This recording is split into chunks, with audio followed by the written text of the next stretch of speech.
রাজশাহী বিশ্ববিদ্যালয়ে কেন্দ্রীয় ছাত্র সংসদ রাকসু নির্বাচনে মনোনয়নপত্র দাখিলের শেষ দিন আজ। সকাল ৯টা থেকে রাকসুর কোষাধ্যক্ষের কার্যালয়ে মনোনয়নপত্র দাখিল শুরু হয়েছে, চলবে বিকেল ৫টা পর্যন্ত। তবে সকাল থেকে মনোনয়নপত্র জমা দিতে তেমন সাড়া দেখা যাচ্ছে না। প্রথম দিন ২৯ জন মনোনয়নপত্র দাখিল করেন।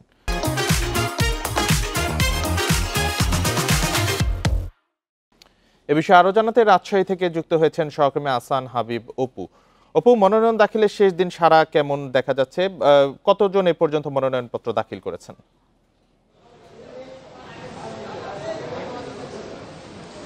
রাকসু নির্বাচনকে ঘিরে গত কয়েকদিন ধরেই যে আলোচনা চলছিল, মূলত নানান ধরনের সীমাবদ্ধতা, নানান ধরনের সিদ্ধান্তহীনতাই মূলত কয়েকদিন কেটে গেছে। বেশ কয়েক দফা মনোনয়নপত্র দাখিল বা উত্তোলনের সময়সীমাও পরিবর্তন করা হয়েছে। এরই মাঝে রাকসু নির্বাচনের, যেহেতু আজকে নির্বাচনের মনোনয়নপত্র দাখিলের শেষ দিন, আমরা সকাল থেকে এখন পর্যন্ত কিছুক্ষণ আগে পর্যন্ত তেমন একটা সাড়া দেখিনি। একজন একজন করে আসছেন, মনোনয়নপত্র জমা দিয়ে যাচ্ছেন এই অবস্থা। তবে এই সময় বাড়ার সাথে সাথেই সেটি এই যে উপস্থিতি সেটি বেড়েছে। আপনারা এখন দেখতে পাচ্ছেন যে বেশ কিছু শিক্ষার্থী তারা মনোনয়নপত্র জমা দিতে এসেছেন। এখানে হল পর্যায়ে মনোনয়নপত্র জমা চলছে, তবে কেন্দ্রীয় যেটি কোষাধ্যক্ষের কার্যালয় সেখান থেকেই মূল যেটা রাকসু নির্বাচনের মূল প্রতিদ্বন্দ্বিতা যারা করবেন তাদের মনোনয়ন ফর্ম এখানে জমা নেওয়া হচ্ছে।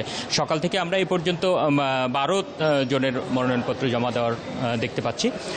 তবে অনেকের সাথে, অনেক প্রার্থীর সাথে কথা হচ্ছে, তারা বিকেলে মূলত মনোনয়ন জমা দেওয়ার যে প্রক্রিয়া সেটি সারতে চান। মূল কথা হচ্ছে যে এইখানে যেহেতু প্রার্থীর সংখ্যা অনেক আছে, মূল যেটি প্যানেলভুক্ত হয়ে নির্বাচন করবে বা নিজস্ব স্বতন্ত্রভাবে নির্বাচন করবে, এই সংখ্যাটি অনেক। প্যানেল পর্যায়ের মনোনয়নপত্র উঠিয়েছেন 214 জন, আর পদ উল্লেখ করে মনোনয়নপত্র উঠিয়েছেন 181 জন। এই প্রার্থীরা কিন্তু মনোনয়নপত্র জমা দেবেন কিছুক্ষণের পরেই, মূলত বিকেল 5টার আগেই। আর কিছুক্ষণ আগে ছাত্রদলের পক্ষ থেকে যে প্যানেল ঘোষণা করা হয়েছে, তারা শেখ নুরুদ্দিন আবিরকে ভিপি প্রার্থী এবং নাফিউল ইসলাম জীবনকে জিএস প্রার্থী হিসাবে ঘোষণা করছেন, এবং তারা পূর্ণাঙ্গ প্যানেলই ঘোষণা করেছেন। তারা কিছুক্ষণ আগে এখানে শহীদ মিনার এলাকায় ছাত্রদলের পক্ষ থেকে এই প্যানেল ঘোষণা করা হয়েছে, এবং তারা বলছেন যে এই প্যানেল সাধারণ শিক্ষার্থীদের সমর্থন পাবেন এবং তারা বিজয়ী হবে বলে প্রত্যাশা করছেন।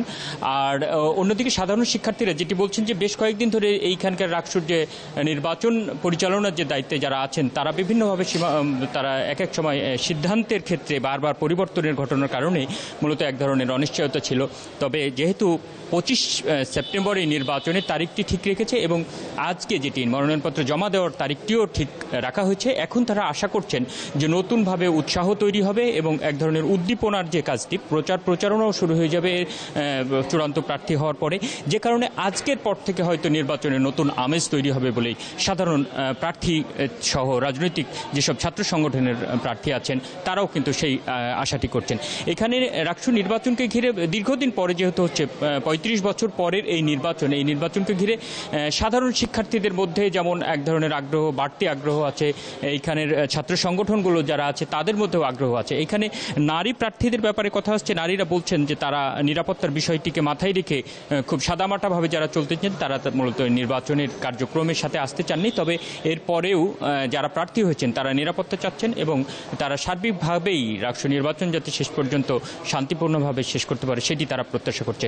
গত কয়েকদিন আগে, গত সপ্তাহে বিশেষ করে এখানে ছাত্র সংগঠনগুলোর মধ্যে যে উত্তেজনাকর পরিস্থিতি তৈরি হয়েছিল তাদের নিজেদের দাবি আদায়কে কেন্দ্র করে, সেই প্রেক্ষিতে নির্বাচনকে ঘিরে এক ধরনের অনিশ্চয়তা, এক ধরনের নিরাপত্তাহীনতা, অনেক কিছুই আলোচনায় আসছিল। তবে এখন নতুন করে যেটি আমরা এখন আজকে অনেকের সাথে কথা হচ্ছে, তারা বলছেন নতুন করে তারা আশা দেখছেন যে ছাত্র সংসদ নির্বাচনটি শেষ পর্যন্ত শান্তিপূর্ণ হবে এবং উৎসব মুখর হবে বলেই তারা আশা করছেন।